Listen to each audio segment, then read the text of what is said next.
السلام عليكم ورحمة الله وبركاته. مرحبا بكم معايا في فيديو جديد في قناة شنو سمعت. واليوم غادي نهضروا على موضوع دار ضجة كبيرة في مواقع التواصل الاجتماعي: أسعار الدوارة والكبدة. كاين بزاف ديال الناس اللي تكلموا على هاد الأسعار، وبدات تطلع إشاعات بأن الأثمنة ولات خيالية، وناس كتقول أن الدوارة ولات ب 700 درهم وحتى أكثر. لكن واش بصح هادشي؟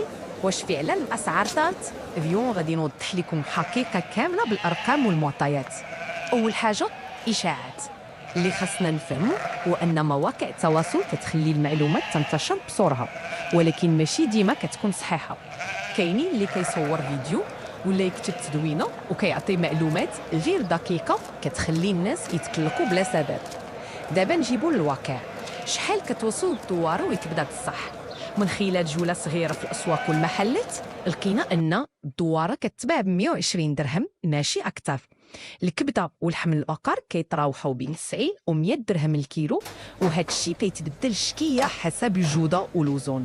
يعني الأثمنة ماشي منخفضة بزاف، ولكن كذلك ماشي بالحجم اللي كيتصوروا البعض. الأسباب وراء هذه الأسعار: من الطبيعي أن الأسعار كتطلع وتنزل حسب العرض والطلب، حسب المواسم وظروف السوق.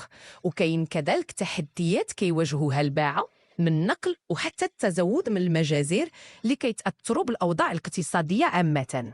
خلاصة الكلام اللي مهم هو أننا ما نمشيوش مع الإشاعات، ونحاولوا دايما نتحققوا من المعلومة قبل ما نشاركوها أو نحكموا بها. إلا عجبكم هذا النوع من الفيديوهات ما تنساوش ديروا لايك، اشتركوا في القناة، وتخليوا لي تعليقاتكم وآرائكم في الموضوع. وشكرا بزاف على المتابعة، نشوفكم في فيديو جديد إن شاء الله. سلام.